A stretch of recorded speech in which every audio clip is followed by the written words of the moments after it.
हाय friends, नमस्कार, जय Jagannath. Welcome back to my channel south mom Odia daughter को। मु आज गोटा बैगण मसला करी को सिंपल इजी वे रे केमिति प्रस्तुत करा जाए देखैबा को जाउची। एही रेसिपीटी बहुत ही भल लगे राइस, रोटी आउ पराठा सहित। सो डेफिनेटली आपण माने ट्राई करंतु। रेसिपीटी केमिति लागिला मते कमेंट बॉक्स रे जणेबे। मु एठी 250 ग्राम बैगण नेछि। एया को 4टा स्लाइड रे कट लगेगी लूण पानी रे वॉश करली। एबे स्टव रे कढ़ई रखी एथिरे 1 टेबलस्पून ऑयल पकाई।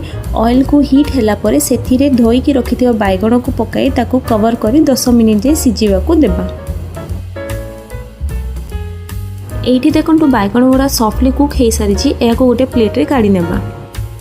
एठी गोटे ग्राइंडिंग जार नेबा। एथिरे 2 इंच दालचीनी, 4टा लवंग, गोटे तेजपत्र, गोटे टीस्पून पोस्तो, 2 टीस्पून गोटा धनिया, हाफ टीस्पून जीरा, गोटे टीस्पून राशि आ गोटे टीस्पून बादाम आ अल्प नड़िया दे कोर्सली ग्राइंडिंग करबा।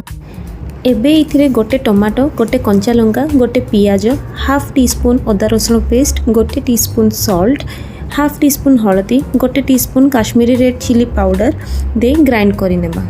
देखंतु आम मसलाटा बनिकी रेडी हो गलानी। टेक्सचरटा किछि एमिति रहिबो। एहाकु चिकण करिकी बाटिबेनी। एबे स्टव रे कढ़ई रखी एथिरे 3-4 टेबलस्पून ऑयल पकेबा।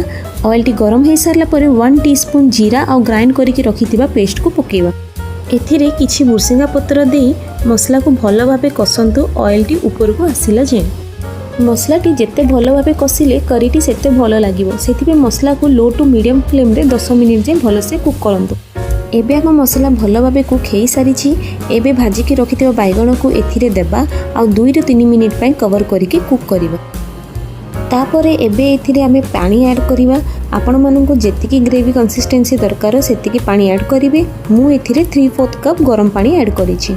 एबे ग्रेवी सह बैगण को भलो भाबे मिसांतु आ दरकार पड़िले एथिरे किछि लूण ऐड करिवे। एबे गैस को सिम रे रखिकी कवर करी 10-15 मिनिट जे भलो से कुक हेबा को छाड़िबा। देखंतु ग्रेवी रो कंसिस्टेंसी टिके ठीक हेलानी। गैस को बंद करके याको एबे सर्व करिबा। देखंतु आम सुपर टेस्टी गोटा बैगण मसला करीटी रेडी हो गलानी। एही रेसिपी को निश्चय ट्राई करंतु। डेफिनेटली आपण माने पसंद करिवे।